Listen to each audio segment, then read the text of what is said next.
نے یہ تقاضا کیا ہے کہ ہم انہیں صدقۃ الفطر کے بارے میں بتا دیں۔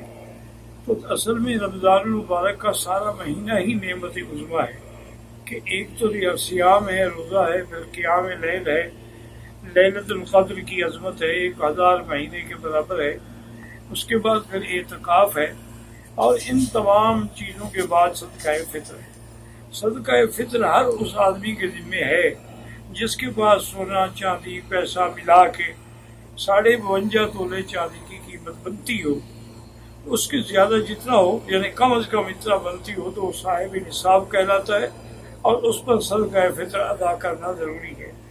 صدقہ فطر جو ہے احناف کے نزدیک، چونکہ ہمارے ملک میں زیادہ تر گندم ہوتی ہے، تو لہٰذا 2 کلو گندم احتیاطاً، ورنہ اصل 2.25 کلو ہے، اور اگر جو ہو، کھجور ہو، کشمش ہو تو 3 کلو ہے۔ لیکن عرب علاقوں میں چونکہ چاول زیادہ استعمال ہوتا ہے، اس لیے ان کے علماء کرام نے 3 کلو چاول کا فتویٰ دیا ہے۔ تو بہرحال جتنا زیادہ دیں گے وہ تو اللہ اس کا حساب اور اجر دیں گے۔ اصل یہ بھی ضروری ہے کہ صدقۃ الفطر جو ہے وہ عید سے 2 دن پہلے سے آپ دے سکتے ہیں، اور اس کی آخری حد یہ ہے کہ نماز سے پہلے ادا کر دیں۔ اگر نماز کے بعد آپ صدقہ فطر ادا کریں گے تو وہ مطلق صدقہ تو ہوگا، لیکن صدقہ فطر نہیں ہوگا۔ اور افضل یہی ہوتا ہے کہ جس ملک میں آدمی نے روزے رکھے ہیں، صدقۃ الفطر بھی وہی ادا کرے۔ ہاں، اگر بعض حالات میں کسی علاقے میں بے انتہا غربت ہے، لوگ بیچارے اپنے کھانے پینے کے لیے بھی تنگ ہیں، تو ان کو بھی بھیجا جا سکتا ہے، لیکن اسی نصیحت کے ساتھ کہ وہ عید سے پہلے دوسرے فقیروں کو مل جائے اور ان کی ہاتھ میں پیسے آ جائیں۔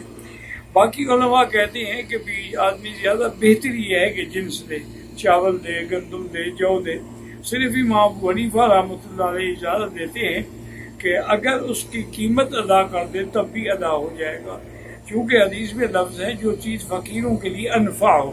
تو آج کل فقیر کو اگر ہم گندم ہی دیتے چلے گئے، اس کے پاس 50 کلو گندم ہوگی، وہ بیچارہ کیا کرے گا؟ وہ جا کے ٹکے کے بھاؤ بیچ دے گا، نقصان بھی اٹھائے گا۔ اس لیے اگر اس کو پیسے دے دیے گئے، یا ایک آدمی کو تاخیر ہو گئی، اب وہ نماز پڑھنے کے لیے جا رہا ہے، تو اب وہ گندم اٹھا کے تو نہیں پھر سکتا۔